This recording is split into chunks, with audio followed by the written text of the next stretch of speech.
Esta es la tarde en el continente americano.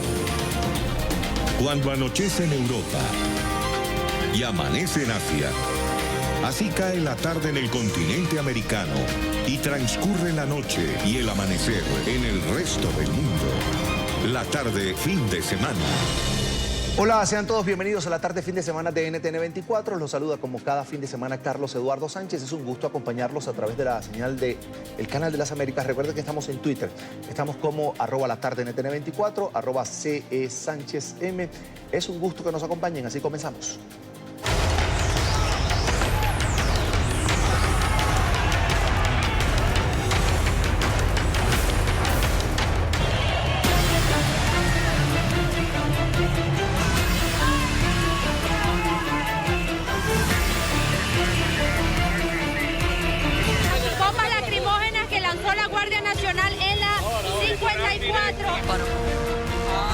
Venezuela no tiene miedo y sigue en las calles hasta lograr su libertad.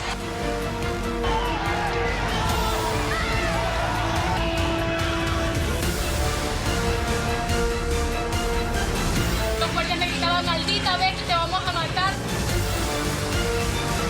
El cese definitivo de la usurpación, libertad y democracia para Venezuela.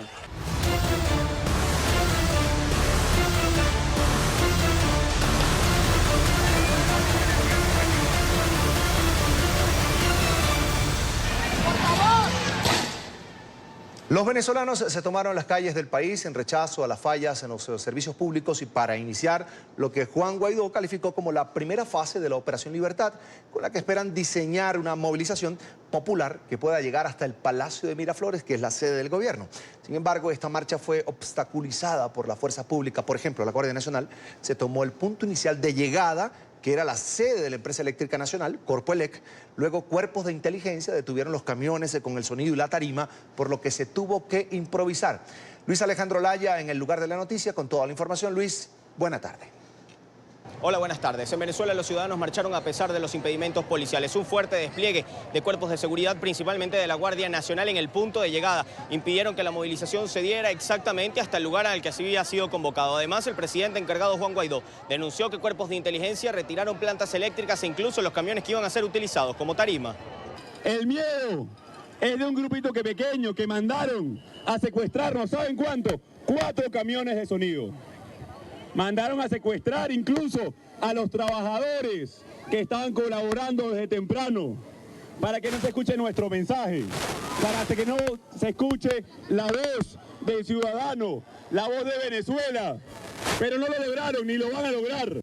A pesar de las irregularidades y de los intentos del régimen de Nicolás Maduro por impedir las movilizaciones populares en Venezuela, Juan Guaidó pidió a los ciudadanos que a pesar de las adversidades se mantengan en la calle, que ejerzan presión y que exijan sus derechos, además del funcionamiento de los servicios públicos. No estamos pidiendo paciencia, aquí estamos pidiendo organización, aquí estamos pidiendo que cada vez que nos secuestren un derecho, ir a las calles a reclamarlo organizadamente. Asimismo, calificó como un error las palabras de Bashar al-Assad, que comparaba la situación de Siria con la situación de Venezuela. Indicaba que no se parecen en lo más mínimo y que en Venezuela el pueblo sí está dispuesto a hacer respetar sus derechos. Nos quieren acostumbrados, nos quieren dóciles, nos quieren dormidos en nuestras casas. Así que se escucha una bulla en toda Venezuela, no nos acostumbramos. El presidente encargado, Juan Guaidó, convocó nuevas movilizaciones para la próxima semana. Indicó que el día lunes se movilizarán con los empleados públicos y el miércoles volverán a las calles para continuar con esta primera fase de la Operación Libertad. Indicó que esta vez será con el doble de puntos. En esta oportunidad fueron 358 y se esperan que entre el día lunes y el día martes en el Parlamento sean anunciados los nuevos lugares. Desde Caracas, Venezuela, para la tarde de NTN 24, Luis Alejandro Laya. Vamos a agradecer este reporte de Luis Alejandro Laya desde la capital venezolana, pero violenta fue la represión del régimen venezolano contra manifestantes opositores en Maracaibo, en el occidente del país. En la capital del estado Zulia, videoaficionados captaron este helicóptero mientras lanzaba desde el aire bombas lacrimógenas contra los asistentes a la movilización convocada por el presidente interino Juan Guaidó en más de 300 puntos en todo el país contra Nicolás Maduro. Reportan además varios heridos por perdigones y extraoficialmente reportan también la detención de unas 200 personas. Los 2 diputados que habían sido detenidos por la Guardia Nacional Bolivariana fueron liberados. Ambos denunciaron abusos por parte de los uniformados.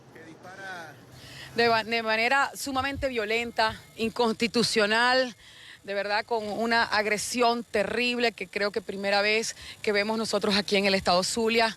Hoy nos arrastraron, nos golpearon, nos vejaron, nos insultaron, nos montaron a mí en lo personal, en lo particular, me montaron en una tanqueta, el conductor de la tanqueta de apellido Albarrán, él me dijo que me iba a dar un puño en la cara, que me callara y me insultó de la forma más baja que se puede insultar a una mujer. De verdad que es un abuso de poder, no nos van a amedrentar. Todo lo que ellos están haciendo es precisamente para amedrentarnos, para asustarnos, para intentar decir que nosotros tenemos algún tipo de violencia. Íbamos pacíficamente caminando hacia Hidrolago, exigiendo un derecho que es un derecho de todos los venezolanos, que es un derecho de nosotros los zulianos, que hoy en estos momentos no tenemos electricidad. Una diputada con inmunidad que es amenazada por un uniformado, pues, ¿qué le quedará al ciudadano común? Y los periodistas también fueron blanco de la represión en Maracaibo. María Carolina Quintero, corresponsal de nuestra cadena aliada BPI TV, fue atacada de manera verbal y física por efectivos de la Guardia Nacional. La colega fue despojada de sus implementos de trabajo, además de violadores de derechos humanos. Uno se pregunta, ¿ladrones? Hasta que se los regresen los implementos de trabajo, esto que ella denunció hoy es un robo. Carolina Quintero, periodista del estado Zulia y corresponsal del canal BPI TV, me encontraba dándole cobertura a la marcha que se estaba realizando en la ciudad de Maracaibo cuando funcionarios de la Guardia Nacional me atacaron dándome golpes y quitándome mi teléfono personal con el que me encontraba dándole cobertura a la marcha. Los guardias me gritaban, maldita vez, te vamos a matar, te vamos a llevar. Esto está ocurriendo en estos momentos que está siendo reprimida la actividad que se está realizando en la ciudad de Maracaibo. Así actúa el régimen venezolano. Y como ya es costumbre, pues el régimen respondió a la Operación Libertad con una marcha en Caracas, en la capital. Decenas de personas respondieron al llamado de Nicolás Maduro, quien a través de su cuenta de Twitter pidió a sus seguidores rechazar en las calles la supuesta injerencia de los Estados Unidos en Venezuela. La llamada Revolución Bolivariana responsabilizó a la Unión Americana de los constantes apagones de las últimas semanas, pese a que la oposición, muchos venezolanos también, muchos expertos denuncian que lo que está pasando en el país es el producto de la falta de mantenimiento de las redes eléctricas. Yo creo, en verdad, que lo que está haciendo el pueblo de Venezuela es heroico. ¿Y quién está al frente de esa operación? El presidente Nicolás Maduro. Mientras Nicolás está al frente, llamando a arreglar la luz, llamando a arreglar el agua, a que se restablezcan los servicios, la oposición hace fiesta. La oposición hace fiesta porque se va la luz, porque no hay hospital, no hay luz en los hospitales, porque no hay medicina, hacen fiesta, como que eso fuese un motivo para alegría.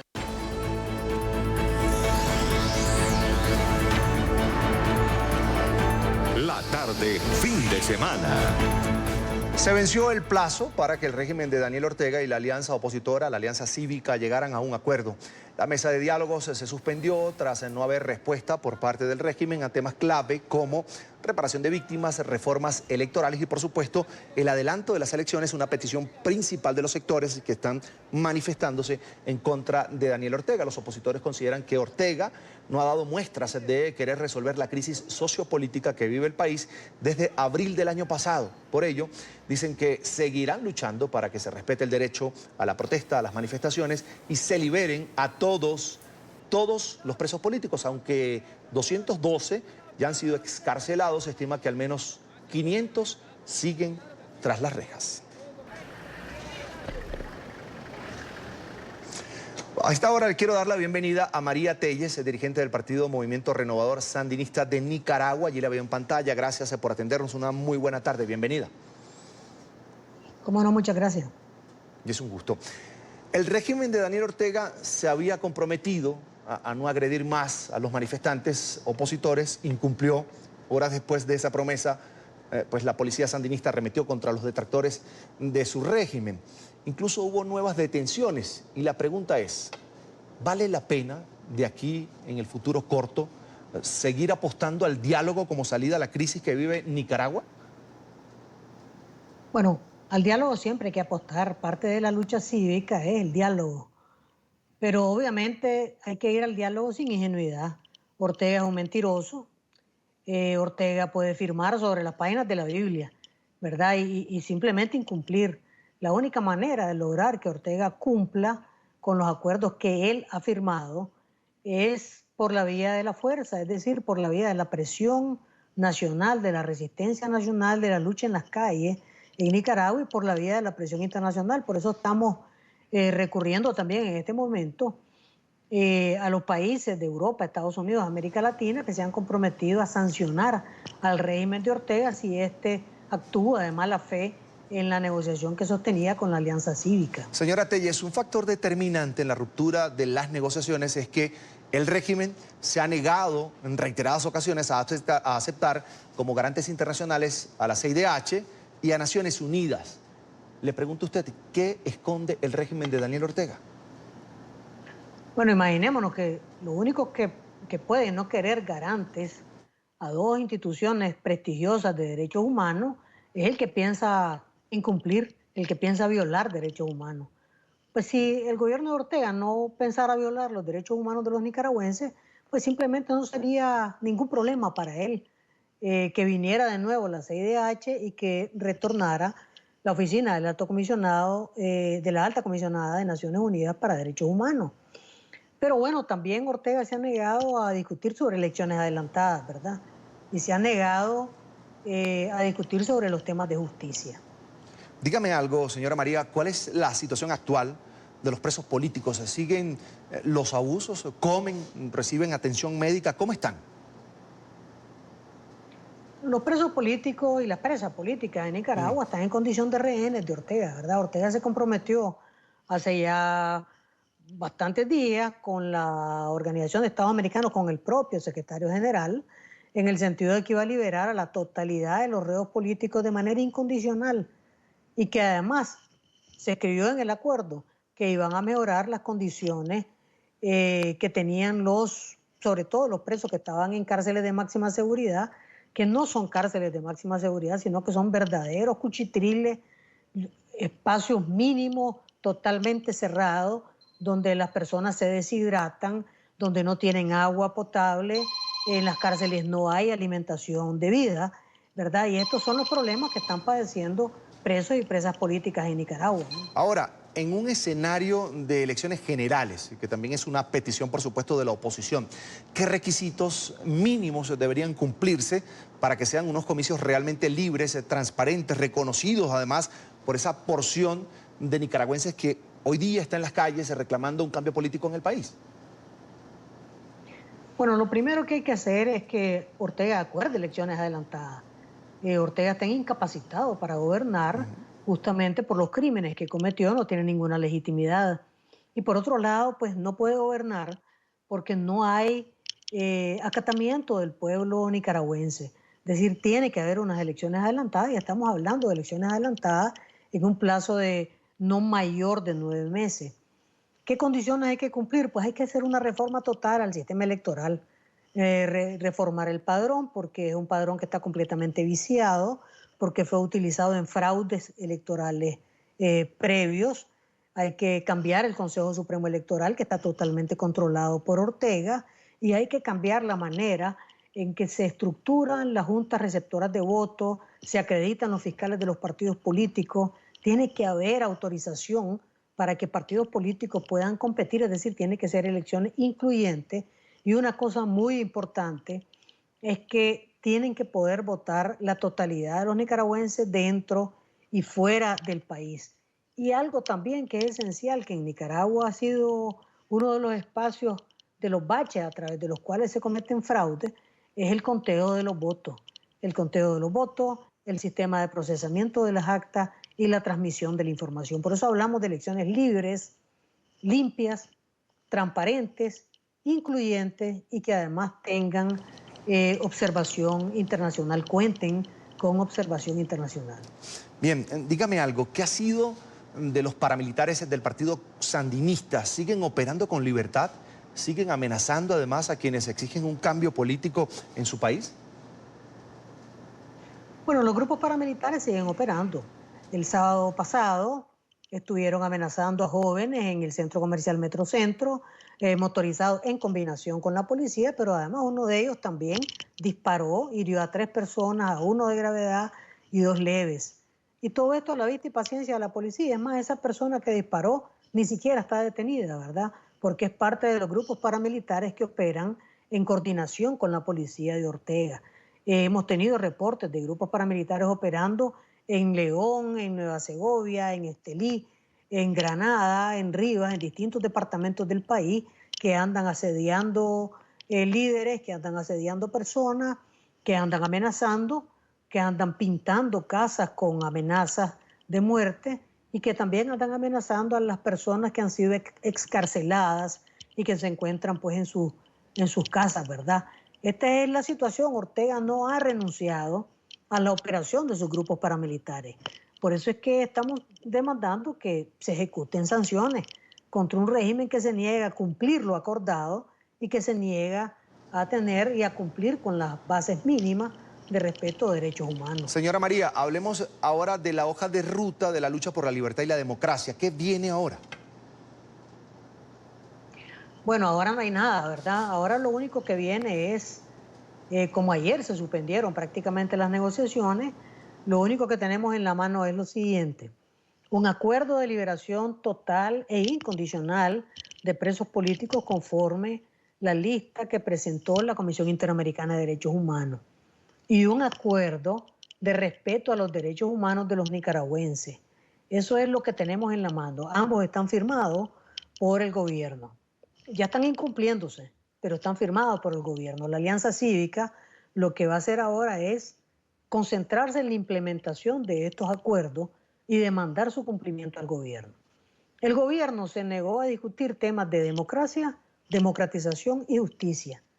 Pues es obvio, esta es una dictadura, ¿verdad? Y no le interesa a la dictadura abrir espacios democráticos en el país, ni elecciones adelantadas, ni reforma electoral. Y esta es una dictadura criminal y pues tampoco le interesa a esta dictadura criminal que haya justicia, verdadera justicia, que haya verdad, que haya reparación, que haya reformas para que no se vuelvan a repetir esos crímenes. De manera que en este momento esa mesa de negociación está en suspenso y en lo que estamos es simplemente en la demanda de que se cumpla lo ya establecido. Ortega tiene que medir si él realmente quiere volver a la mesa de negociación y esa medición tiene que decidir que va a volver a la mesa de negociación para discutir elecciones adelantadas, limpias, transparentes, libres y observadas e incluyentes, ¿verdad? Y para discutir los términos en los cuales se va a hacer justicia en el país. Juego trancado por ahora en Nicaragua. María Telles, dirigente del Movimiento Renovador Sandinista de Nicaragua, gracias por estos minutos para la tarde de fin de semana. Hasta la próxima. Muchas gracias a ustedes. A esta hora quiero hablarles del síndrome de Ulises, una preocupante enfermedad que ataca a las personas migrantes. Se recibe este nombre por un héroe de la mitología griega que debe afrontar múltiples peligros lejos de los suyos y que, pese a sus grandes poderes, sufre enormemente. Quienes padecen este síndrome sufren de depresión y ansiedad. Ulises se puede manifestarse de distintas maneras: baja autoestima, tristeza, falta de motivación e incluso puede llevar a tener a las personas pensamientos suicidas. A esto se le suma la discriminación, los prejuicios raciales y las malas condiciones de vida. Las causas de este padecimiento están asociadas a la migración. Aquellos que tienen que abandonar su hogar por diversas razones están sometidos a preocupaciones constantes y problemas para adaptarse a un nuevo entorno. Sobre este tema quiero hablar con Paulina López, es psicóloga, además terapeuta del Centro de Psicología Clínica RA de México. Bienvenida a NTN 24, una muy buena tarde. Hola, ¿qué tal? Muchas gracias por la invitación.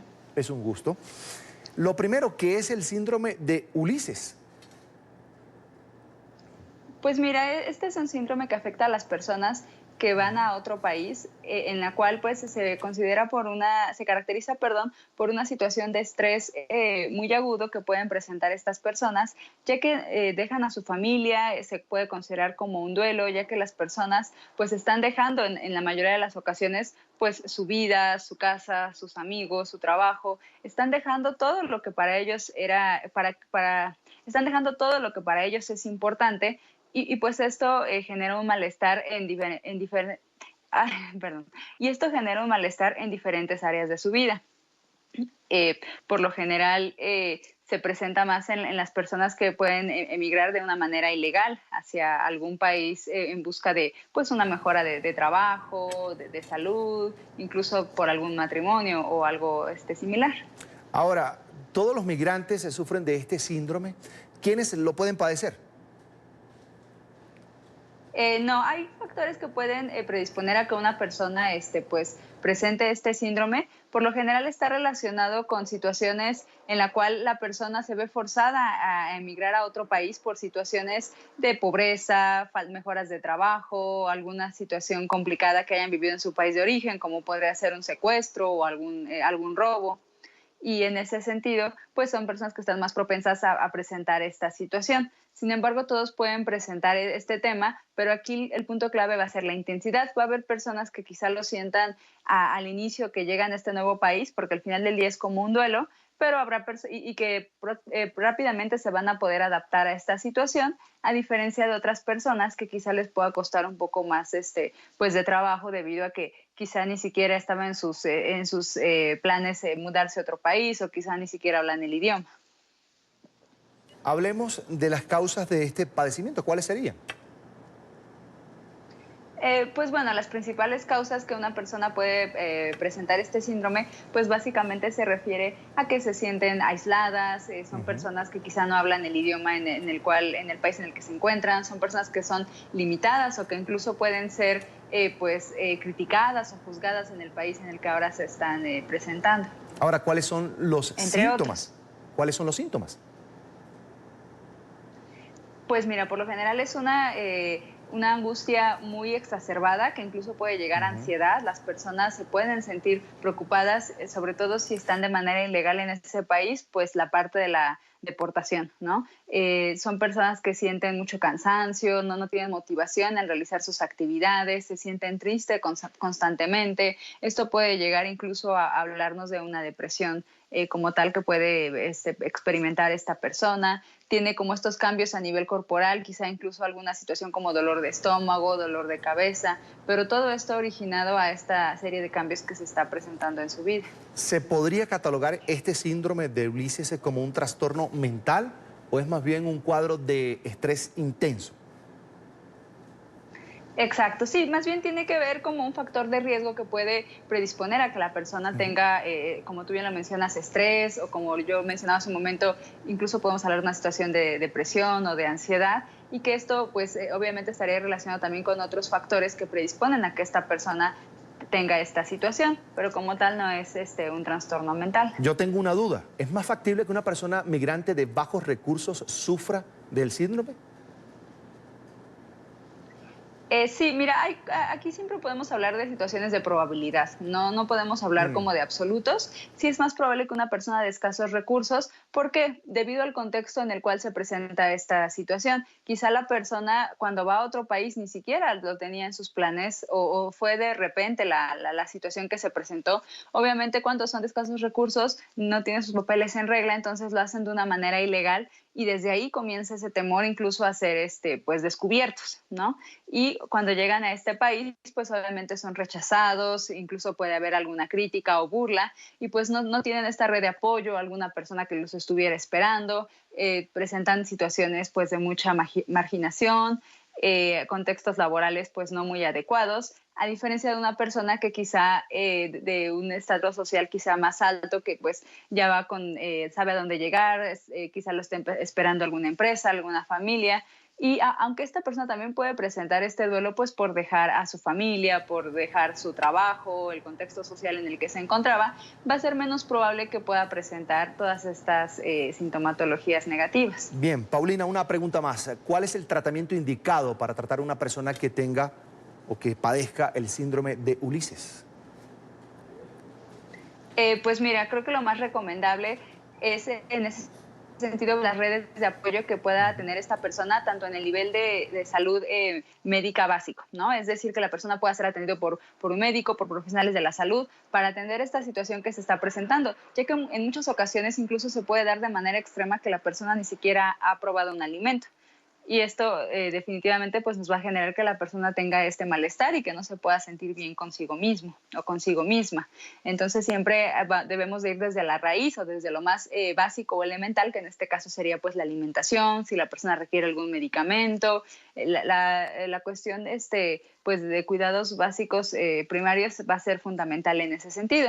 Y ya posteriormente, pues si es posible también la parte de un trabajo pues, con un profesional de la salud psicológico y demás, pues creo que podría ayudar a esta persona. O si también la persona pues no tiene la posibilidad, pues al menos ir tratando de buscar como estas redes de apoyo, algún amigo o estar en contacto con las personas de su país de origen, no perder en ese sentido este contacto y que muchas veces la tecnología pues nos puede ayudar en ese sentido.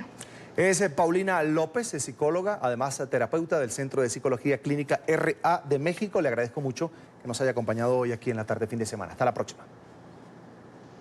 Sí, muchas gracias a ustedes por la invitación. Buena tarde, gracias.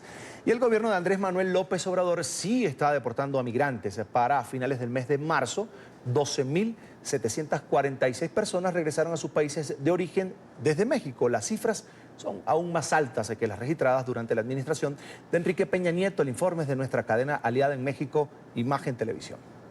México sí está deportando a migrantes. Según datos del Instituto Nacional de Migración, el mes de enero fueron devueltos a sus países de origen 7.547 extranjeros que estaban aquí en condición irregular. Para febrero, esta cifra subió a 9.894 personas y la tendencia se mantuvo en marzo, mes en que el gobierno federal devolvió a 12.746 migrantes. Sí hay un incremento en el trabajo de supervisión y de control migratorio en todo el país. El gobierno del presidente López Obrador sí deporta migrantes y lo hace en mayor número que la administración de Enrique Peña Nieto. De enero a marzo de 2017, el gobierno peñista deportó 20.132 migrantes. Para el mismo periodo de 2018, la cifra fue mayor, 27.648. Pero comparada contra el primer trimestre del gobierno de López Obrador, esta aumenta significativamente, 30.187. El Instituto Nacional de Migración explicó que el aumento se debe a que hay un número mayor de familias migrando. Los principales países expulsores son Guatemala, Honduras y El Salvador.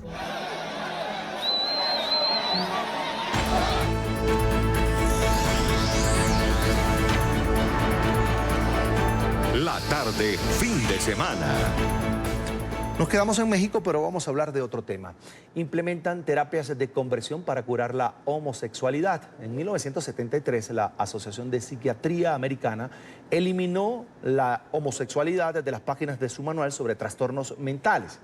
Desde entonces, el estereotipo negativo hacia las personas gay parecía disminuir. Sin embargo, en la actualidad, aún hay personas que se creen que se trata de una enfermedad y ofrecen terapias de conversión cuyo fin es borrar ese sentimiento de la persona.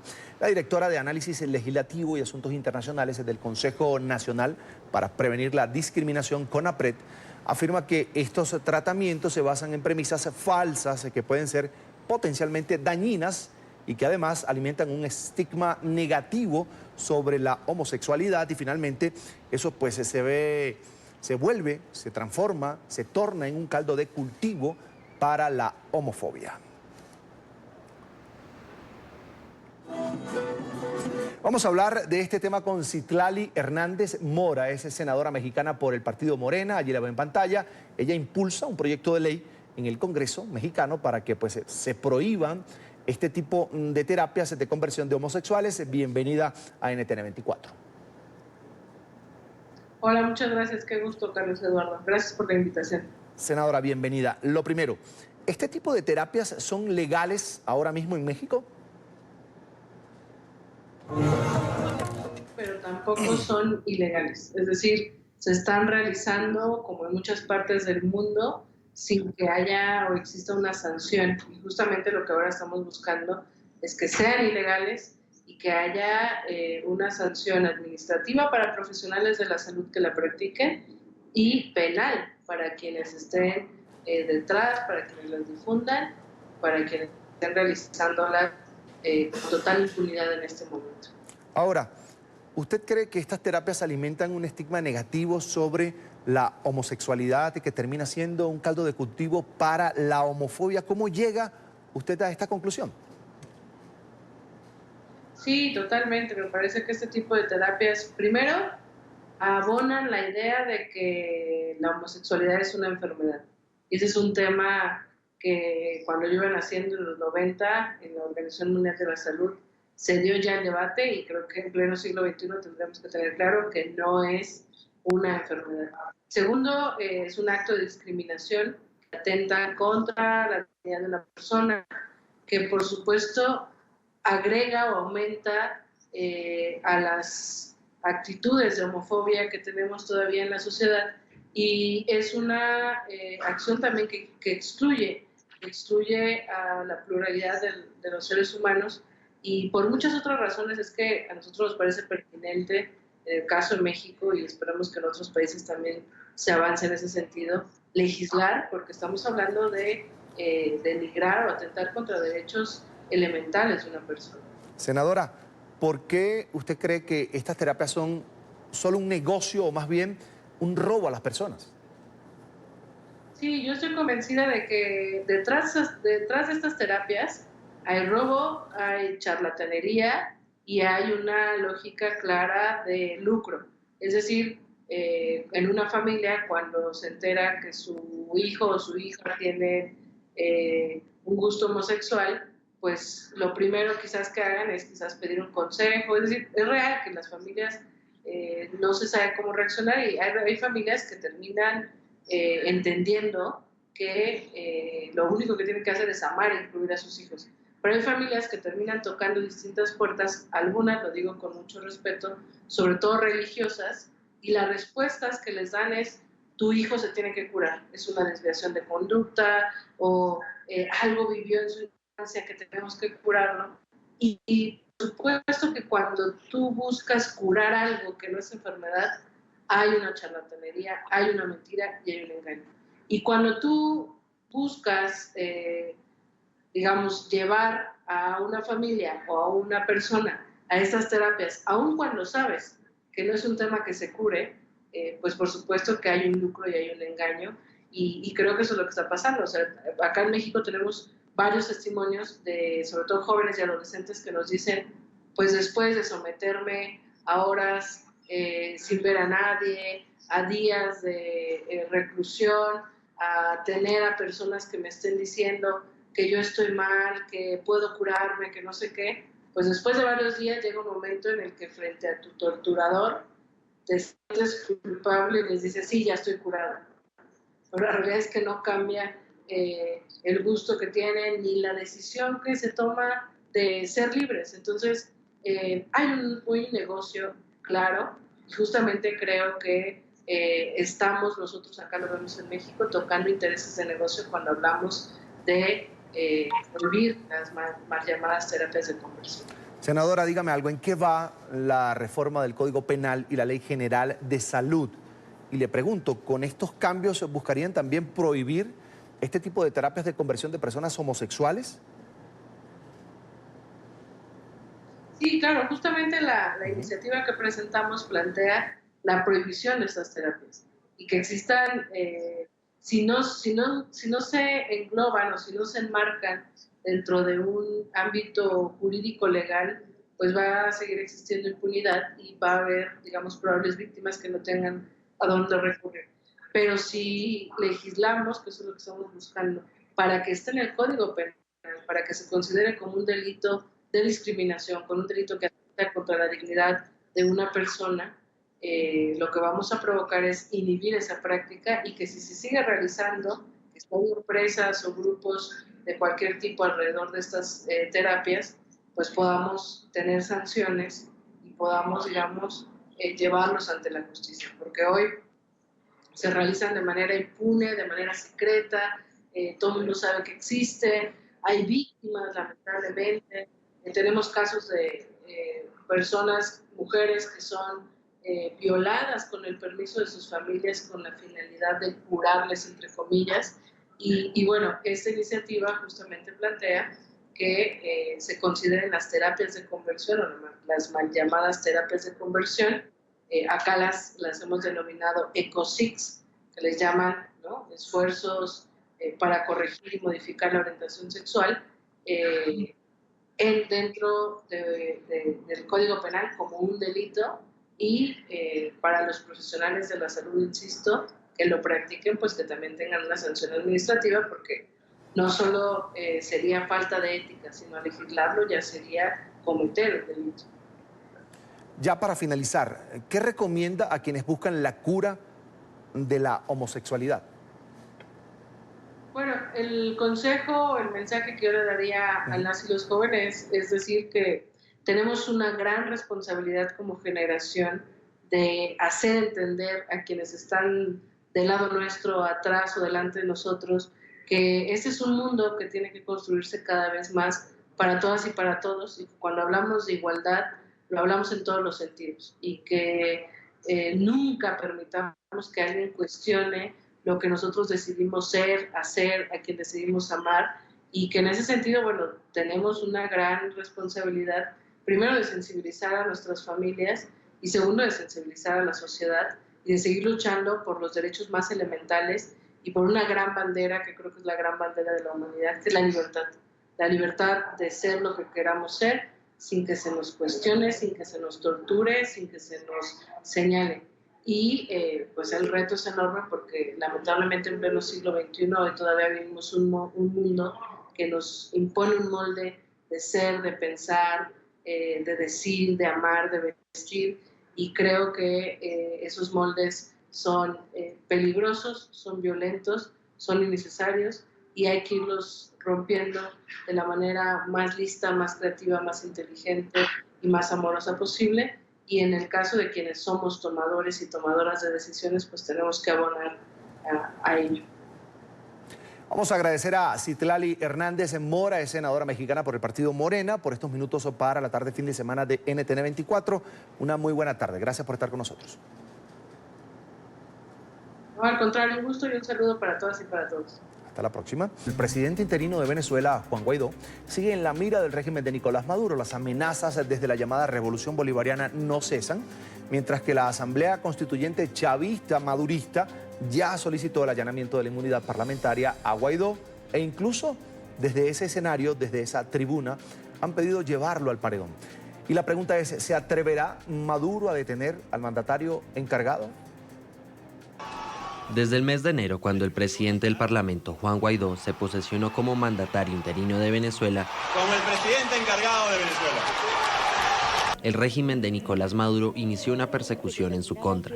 Sin embargo, Guaidó siempre ha retado al régimen con sus acciones, incluso cuando salió a su gira internacional a pesar de una medida de prohibición de salida del país y luego de que no se permitiera el ingreso de la ayuda humanitaria.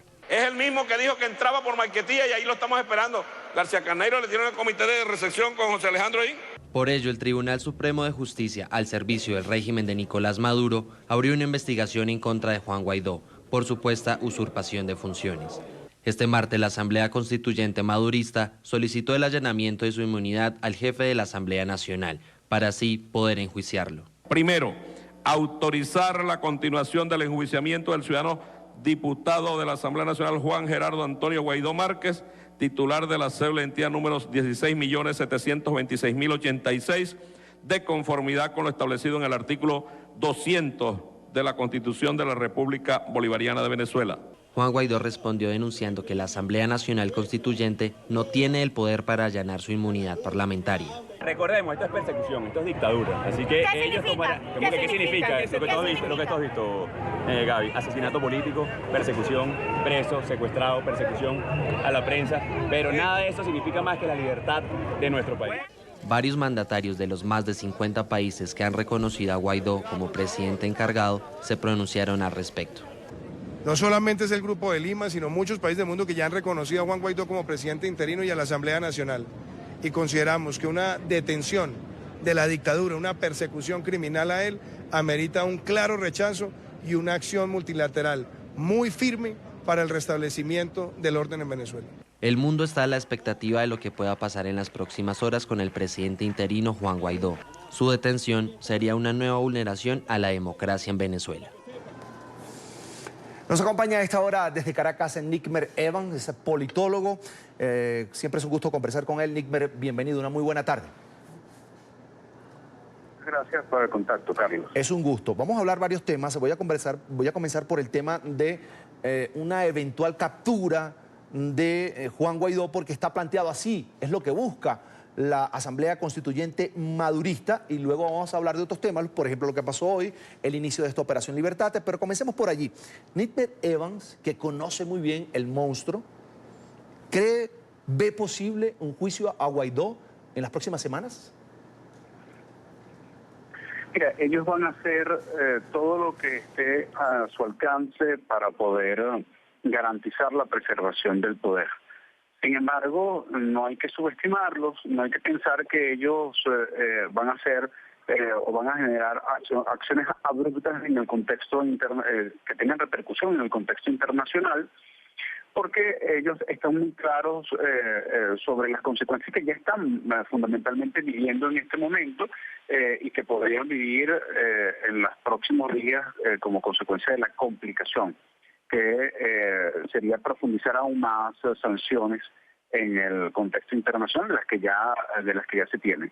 E incluso también comprenden muy bien el escenario que se puede abrir como consecuencia del hecho de que se dé las razones suficientes para que los Estados Unidos tome la opción más extrema dentro de todos los escenarios que ha planteado, que están presentes a nivel de sus decisiones, a nivel de las distintas instancias que existen en los Estados Unidos. Debemos comprender también que por parte de los Estados Unidos existe toda una realidad particular de intereses en relación con Venezuela, pero todas ellas pueden terminar de alinearse si es tocado Juan Guaidó. Hay, por supuesto, elementos en el país sumamente trascendentes que ya han rebasado cualquier tipo de límite, lo de las condiciones eléctricas, lo de la condición de salud, lo del acceso al agua.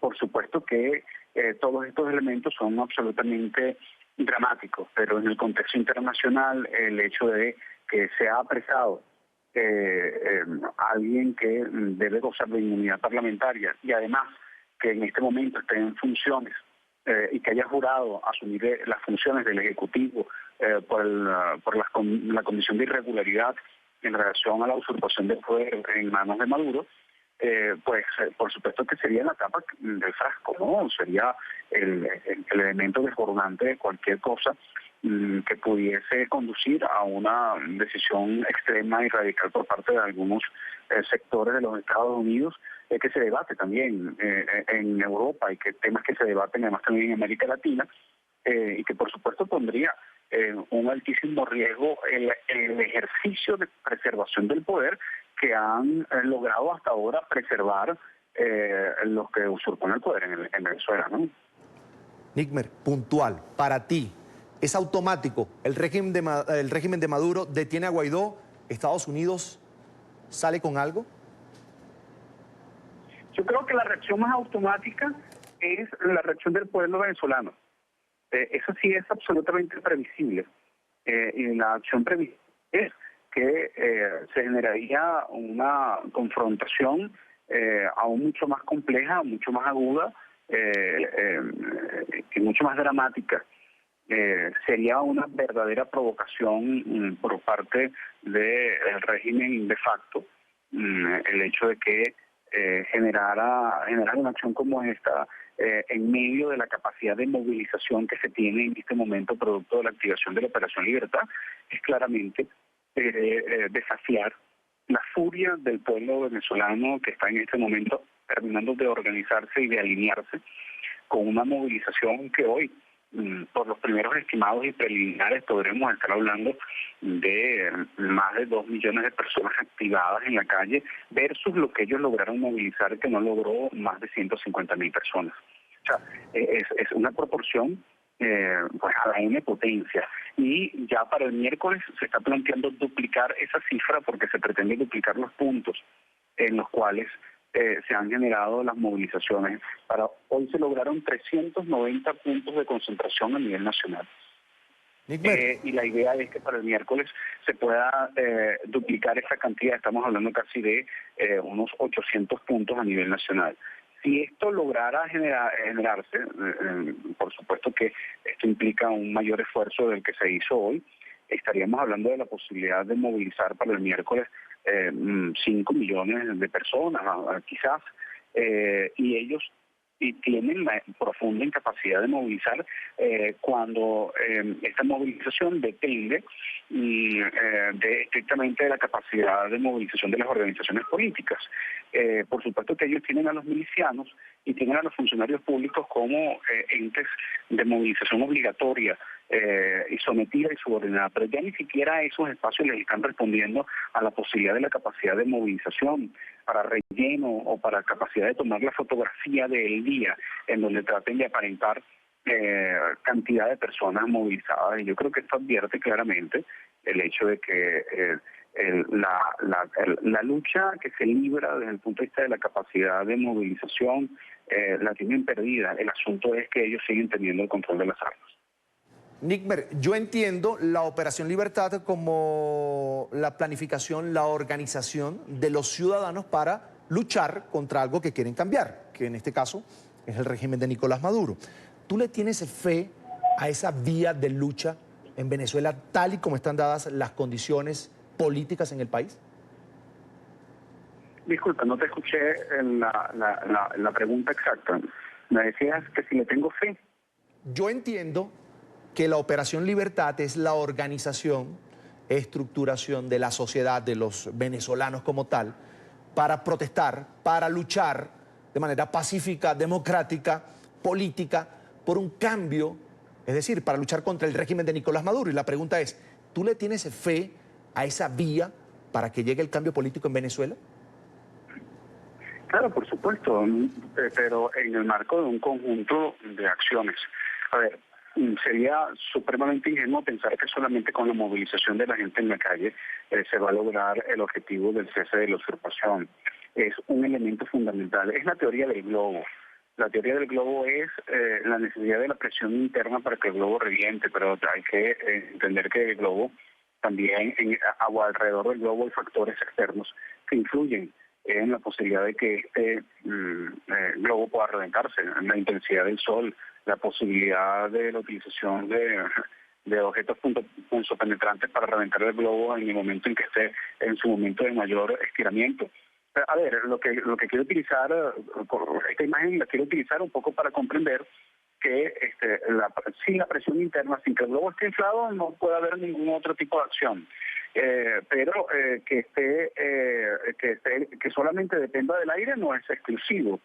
Esta presión, en pocas palabras, la calle podría generar el cambio político, pero también debemos tomar en cuenta que hay otros elementos que pueden incidir en ese cambio político. Pero ninguno pasa por el hecho de que no exista aire en el globo, en pocas palabras, que no exista presión en la calle, que no exista movilización, agitación y un nivel fundamental en este momento es la organización, porque la organización te va a permitir dos elementos fundamentales. Uno, primero, garantizar la capacidad de movilización, pero segundo, también tener la capacidad de articulación para el momento de la transición.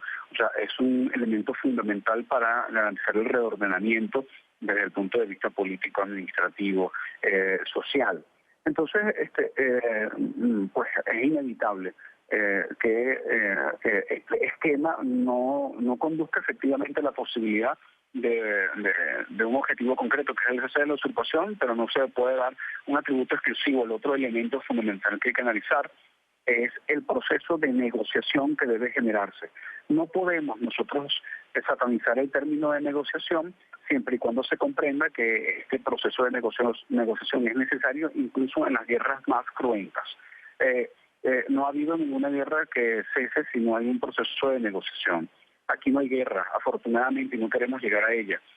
Por lo tanto, debe privilegiarse también el proceso de negociación para la salida del régimen y la posibilidad del restablecimiento del orden constitucional, y eso no puede dejarse de lado.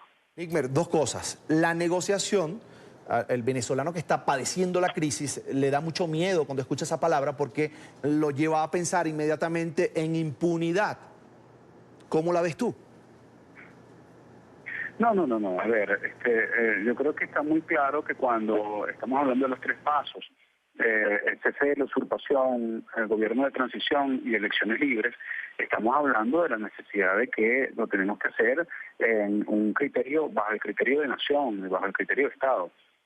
El cese de la usurpación puede implicar el hecho de que haya un proceso de negociación en donde los actores definitorios, el actor definitorio, que es la Fuerza Armada Nacional Bolivariana, dé el paso en función del restablecimiento del orden constitucional, y eso no se logra si no dialogamos con algún sector de la Fuerza Armada. O sea, así de sencillo. No puede ser por generación espontánea, no podemos pensar que va a generarse un fenómeno de la naturaleza que genere un cambio inesperado por parte de este sector, sino que hay que generar algún tipo de negociación que no implica impunidad, porque ya hay referentes importantes. La malinterpretada ley que realmente es ley de garantías más que ley de amnistía con las Fuerzas Armadas, creo que es un elemento, es un instrumento para el diálogo. Es un instrumento para la posibilidad del diálogo y la negociación con un sector determinante en este sentido. Pero, por ejemplo, la ley que se acaba de introducir, que está aprobada en primera discusión sobre la ley de garantías para los empleados de la administración pública, también es otro paso importante para poder llegar a la burocracia y persuadir a la burocracia de poderse incorporar plenamente al proceso de reestructuración y de restablecimiento de la democracia. Ahora, lo que todavía no hemos hablado de la justicia transicional, pero debe aplicarse unos métodos de justicia transicional para aquellos que tengan responsabilidad administrativa, responsabilidad de delitos de lesa humanidad, que no pueden ser perdonados. De hecho, por ejemplo, la de amnistía para el sector militar claramente expresa que no serán perdonados los delitos de lesa humanidad. Creo que esa es una ley que igual hay que revisar de fondo, pero ya se está previendo que en cada una de las instancias y sectores en donde deba generarse algún tipo de proceso de diálogo y de negociación, y lo único que no se está negociando es aquellos que tengan irresponsabilidades absolutas en relación a lo que ha sucedido en el país, ¿no? Eso mismo tendrá que pasar en un proceso electoral. En un futuro proceso electoral, nosotros no podemos hacer lo mismo que nos han hecho nosotros, que es excluir, eliminar y proscribir partidos políticos. Ahora bien, es muy claro que partidos como el PSUV podrán participar en procesos electorales, pero sin duda alguna que habrá responsabilidades individuales de actores del PSUV que no le podrán permitir participar en elecciones, porque tendrán que estar procesados por la justicia y deberán pagar condenio en relación a toda la responsabilidad que tienen. El que ellos decidan que participe tendrá que participar bajo las condiciones democráticas establecidas en la Constitución y bajo las condiciones necesarias de candidatos que puedan realmente no deberle nada a la ley. Además, ya no tendrían en un escenario como ese a un poder electoral. Amigo Nigmer, para cerrar, tú me hablabas de que si se desmoviliza el pueblo se desinfla el globo. Es decir, ir a Miraflores con una movilización que pudiera alcanzar millones de asistentes, ¿sería un error o lo correcto? Podría ser una acción en el contexto de una planificación que debe tener un objetivo concreto. Ir solamente con una cantidad de personas a Miraflores sin que haya las condiciones reales para que esto genere una repercusión concreta en el cese de la usurpación sería exponer a una cantidad de personas importantes a una condición de riesgo. Creo que se está planteando, o lo que se plantea con la toma de Caracas, tiene previsto el hecho de que esto solamente se podrá ejecutar en el momento en que haya condiciones reales para poderlo ejecutar, y por eso se están haciendo y generando acciones como la del día de hoy y como las que se generarán el día miércoles, en la acumulación de fuerzas y capacidades de organización en paralelo a la posibilidad de generar procesos de diálogo y de negociación con factores clave que permitan avanzar en el cese de la usurpación. Creo que hay que apostar a la confianza del liderazgo sin dejar de tener una perspectiva crítica y de aporte en ese sentido. O sea, debemos advertir la posibilidad de cometer errores, pero eso no implica el hecho de que no podamos generar aportes para que se pueda rectificar y orientar exactamente hacia la acción más pertinente. La toma de Caracas es una acción que está planificada, que aún no tiene fecha y que se está generando la acumulación de fuerzas para ello, y por supuesto que tiene que, y unos cuantos estamos muy pendientes de velar porque efectivamente en el momento de la convocatoria de esa acción que podría ser determinante, sea determinante porque estén las condiciones dadas para que efectivamente se logre.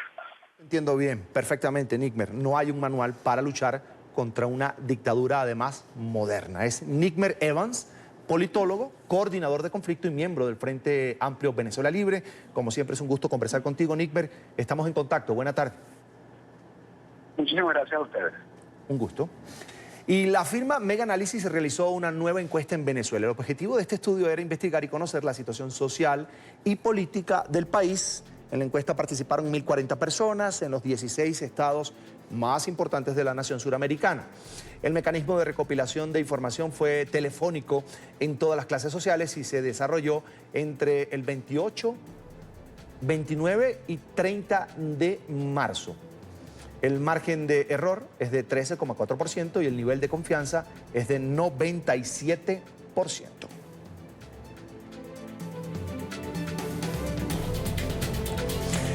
Nos acompaña precisamente Rubén Chirino Madrid, es periodista, además el presidente de la firma Mega Análisis. Bienvenido, Rubén, como siempre es un gusto.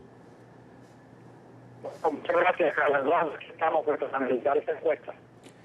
Uy, Rubén, la comunicación está realmente terrible en Venezuela, ha sido una constante, además con todos los apagones que ha vivido el país. Vamos a tratar de poder ir analizando las láminas que seleccionamos de tu encuesta, por supuesto, sobre la situación del país. La primera pregunta que vamos a analizar tiene que ver precisamente con la situación de crisis que viven los servicios públicos, los servicios básicos y en este caso la electricidad. ¿Cuál cree usted que ha sido la causa de los apagones eléctricos que han afectado a todo el país durante varios días del mes de marzo? Y creo que eso se mantiene. Rubén, ¿tú tienes los datos? Sí, no, falta de mantenimiento tiene un 64.6%. Hay una producción que era el sabotero, tiene 11%. La electricidad demanda en cualquier gobierno mucha inversión para mantenimiento y reemplazo de equipos, lo cual moviliza mucho dinero. Pues ese dinero fue acumulando una fuga, mucha corrupción y cayó en cabo la electricidad. Ahora hay que asumir las responsabilidades y el pueblo pagar las consecuencias. Las subestaciones dispersas en el país fueron abandonadas y sobrecargadas del Guri, al Tapa Guri. Con la acción del Guri llegó la oscuridad. Están haciendo eléctricas con drones, tratando de recuperar las subestaciones y está sufriendo la economía de Venezuela. No hay agua, no hay luz, no hay internet. Esto es horrible. Rubén, esta comunicación está realmente terrible. No quiero perder la oportunidad de profundizar contigo, de escuchar el análisis que hace Mega Análisis, de los datos que recaba a través de la empresa, por supuesto, la experiencia que tú tienes sobre lo que está pasando en Venezuela ahora mismo. Vamos a suspender la entrevista por hoy, Rubén. Vamos a tratar de hacerla mañana, porque el material realmente es valioso y no quiero que se pierda en una comunicación mala como la que tenemos ahora mismo. Está llegando mal. Está llegando muy mal, Rubén. Está llegando muy mal. Vamos a hacer la entrevista mañana. Si podemos, vamos a coordinar con producción, pero por ahora te voy a agradecer, por supuesto, que hayas estado dispuesto allí para atendernos, pero vamos a tratar de hacer esto mañana. Realmente la comunicación está muy mal y vamos a perder el material. Rubén, muchas gracias, una buena tarde. Ok, estamos pendientes entonces para mañana. Es un gusto, Rubén. Pasamos con información de Argentina, donde 1 de cada 3 personas es pobre y casi la mitad de los niños no puede satisfacer sus necesidades básicas. Las cifras oficiales indican que entre el segundo semestre de 2017 y el mismo periodo del 2018, la tasa de pobreza urbana aumentó 6.3 puntos porcentuales hasta llegar al 32%, cifras que preocupa a las autoridades y que, según las grandes encuestadoras del país, no mejorarían a corto plazo. Además, el desempleo alcanzó el 9,1% de la población económicamente activa en el último semestre del 2018, lo que implica una subida interanual de 1,9 puntos porcentuales, lo que agudiza la crisis del país gaucho, donde la inflación alcanza ya el 47%, siendo la más alta en 27 años. Y estas que vamos a ver a continuación son las últimas cifras oficiales que demuestran la triste realidad que vive la economía argentina. Según el Instituto Nacional de Estadística y Censos de la República de Argentina, el número de personas pobres creció al 32% en el segundo semestre del 2018, frente al 25,7% del mismo periodo, pero en 2017. La indigencia, es decir, las personas que no tienen ingresos suficientes para suplir las necesidades alimenticias en 2018, trepó al 6,7% frente al 4,8% del mismo periodo en 2017.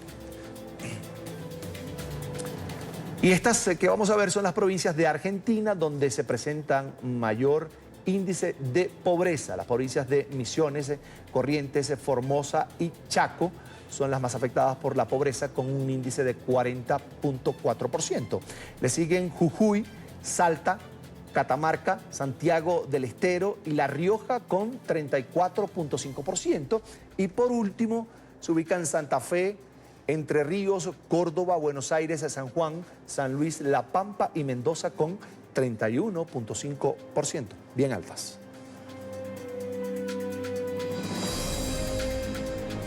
Quiero darle la bienvenida a Gabriel Holland, es economista, además es director de HR Global, especialistas en análisis de proyectos y portafolios de inversión. Allí está en pantalla. Bienvenido.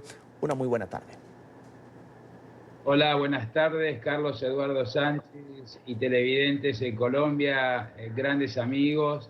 Todo muy bien, por suerte. Gracias por conectarme. Un gusto estar con ustedes. Bienvenido. Lo primero, ¿a qué se debe el aumento de los índices de pobreza en el país? Bueno, Carlos Eduardo, muy buena pregunta.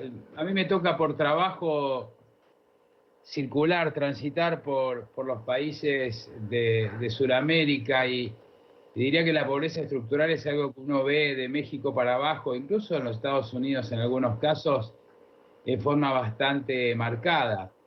Y yo diría que tanto en algunos de esos países como en el mío, en Argentina, la pobreza estructural básicamente se produce por la falta de crecimiento. Es decir, aumenta la población y no aumenta la riqueza que sabemos conseguir. Asimismo, hay una distribución del ingreso nacional que, esto es un fenómeno global, cada vez se concentra en menos manos, dejando a gran parte de la población con escasos ingresos económicos. Esa es la razón, me parece, de los índices, de los aumentos de pobreza.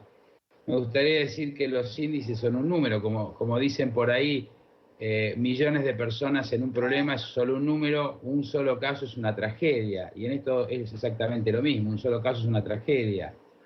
En definitiva y en resumen, el aumento de la pobreza se debe a dificultades de crecimiento y a necesidades de mejorar el ingreso, la distribución del ingreso nacional, desde mi punto de vista. Señor Holland, según cifras oficiales, gran parte de los afectados son niños. Le pregunto, ¿no hay un control de natalidad en Argentina? De alguna manera, en forma legal, tal vez en algunos sectores sociales, menor tendencia a tener hijos, pero no existe control de la natalidad, digamos, un derecho humano tan importante decidir cuántos hijos tiene uno como es el mismo derecho humano trabajar, tener salud y estudios, ¿no? Ahora, sobre este tema de la natalidad, ¿qué medidas ha tomado el gobierno? Bien, la medida ha sido dar asignaciones familiares atadas a la escolaridad. De hecho, de otra manera, cada familia de escasos recursos recibe un subsidio atado a que sus hijos vayan a la escuela. Deben presentar la libreta de asistencia a una escuela, más las vacunas necesarias, las vacunas de ley, digamos así. Claramente esto es insuficiente. Los problemas de indigencia y de pobreza en los niños se resolverían, van a empezar a resolverse el día que nosotros podamos sentarnos en una mesa, los argentinos, y ponernos de acuerdo sobre 3 o 4 puntos básicos, tales como salud, educación, vivienda y estudio, ¿no? A partir de allí mejorarían seguramente todos los índices de pobreza infantil. Y los de indigencia tal vez sean aún más rápido, porque se trata de dirigir recursos a ese sector afectado, obviamente sacándolos de otro lado, como para dar mínimo alimento y mínima asistencia médica, ¿verdad?, a los conciudadanos con esos problemas. Dígame algo, ¿cuáles son las zonas más golpeadas por la pobreza ahora mismo en Argentina?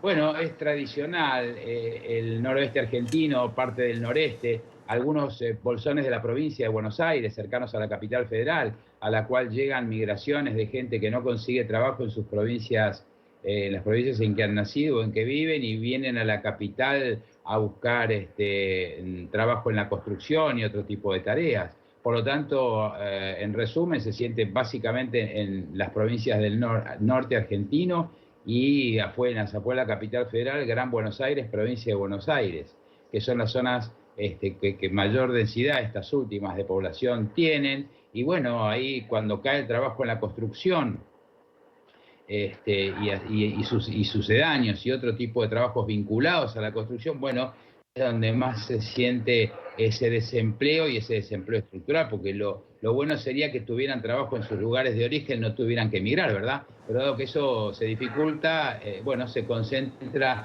en esos lugares geográficos. Ahora, cuando Macri inició su mandato, prometió que iba a disminuir precisamente la pobreza y en vez de disminuir, ha aumentado. Y le pregunto entonces, ¿en qué ha fallado? Yo diría que los niveles de pobreza en nuestro país vienen aumentando durante los últimos tal vez 45 años con fuerte intensidad, y así como en mi país y en otros países de América Latina responde a la falta de desarrollo, a la falta de desarrollo de las economías, a la falta de crecimiento económico, con lo cual, más allá de las declaraciones o declamaciones, esto es una tendencia que se verifica a lo largo de las décadas. Y requiere también, por lo tanto, soluciones de fondo. Evidentemente el gobierno, como mínimo, fue muy optimista en este análisis, pero insisto, este es un problema que tiene 45 años. Señor Holland, esta crisis pone en duda una posible reelección del presidente Mauricio Macri. Sin embargo, muchos analistas pues indican que esto puede ser previsto durante la polémica administración de los Kirchner. Y quería preguntarle cuál es el análisis suyo sobre esta situación. Sí, claro, que esta crisis pudo ser prevista por el gobierno anterior, pero déjame decirte que nuestro país viene de crisis en crisis durante los últimos más de 4 décadas, con lo cual siempre el gobierno anterior podía prever lo que le pasaba al siguiente. Sin embargo, parece ser que nos falta llegar a algunos acuerdos mínimos que aseguren no dejar bombas, ¿no?, por explotar al gobierno siguiente. Digo, no es solamente la administración anterior la que dejó problemas a sino que en los últimos años esto es un problema de suma y sigue, ¿verdad? Crisis tras crisis. Es Gabriel Holland, economista, además director de HR Global. Gracias por estar con nosotros y una buena tarde para usted. El agradecido soy yo, Carlos Eduardo. Un saludo para vos, para todas aquellas personas que estén siguiendo en este momento la emisión. Nos vemos prontito.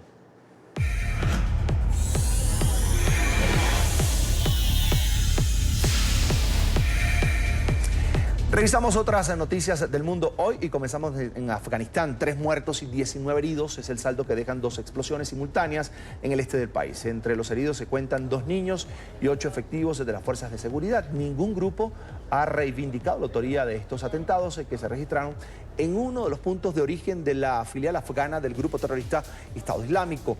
Las autoridades de Afganistán habían anunciado el viernes que dieron de baja a más de 50 miembros del grupo yihadista durante varios días de operaciones de las fuerzas especiales. En el incidente de hoy, mi hermana y sus hijas han sido las víctimas. Una de mis sobrinas fue asesinada y la otra resultó herida junto con su madre. Es una miseria. Una inusual nevada fue la causa de un accidente múltiple en España. Al menos 35 personas resultaron heridas luego de que más de 50 autos chocaran en una autopista en Somosierra, norte del país. La colisión bloqueó la vía durante cerca de 5 horas. Boeing reducirá su producción de aviones 737 tras los 2 accidentes aéreos que en menos de 5 meses dejaron más de 300 muertos. El fabricante reconoció que fallos técnicos habrían influido en ambos siniestros.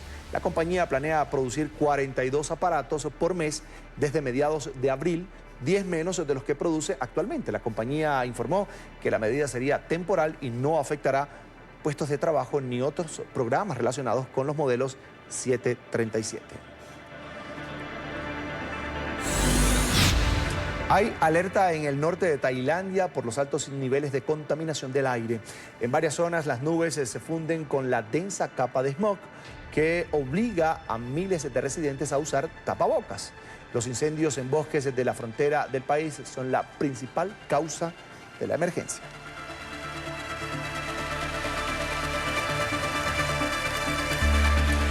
De vuelta a la región para presentarles la historia de Alexis Santana, un joven bogotano de 21 años que encontró en la barbería un camino para superar las adversidades de la vida. Ahora él motiva a miles de jóvenes.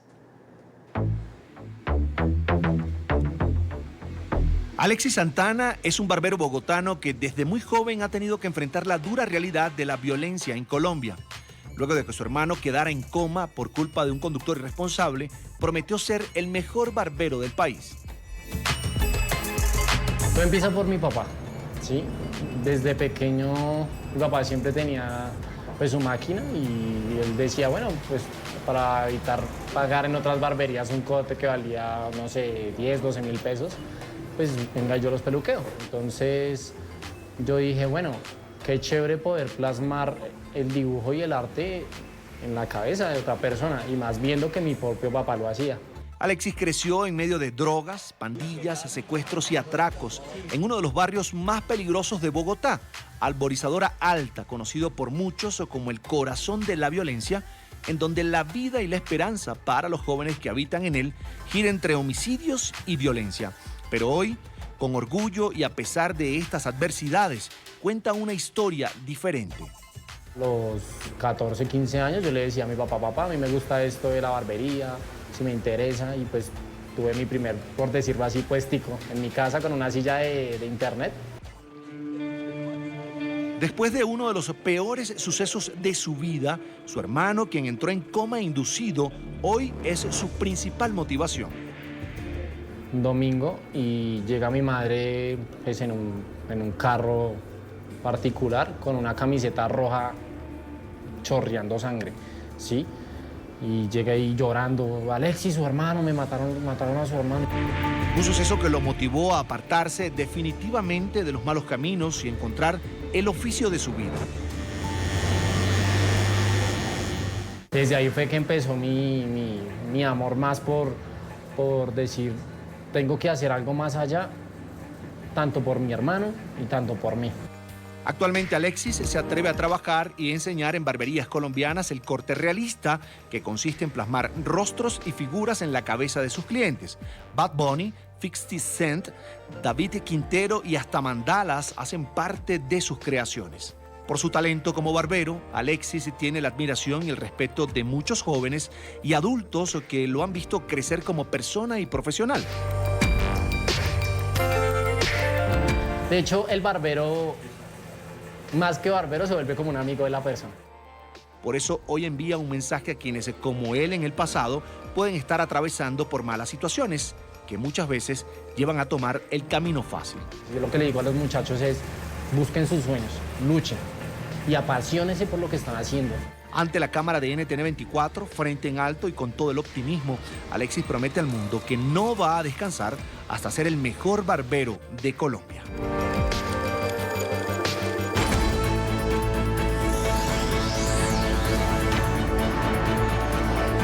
La tarde, fin de semana. Así llegamos al final. Recuerde seguirnos en Twitter. Estamos como @latardenetn24, @CESánchezM, mi cuenta personal.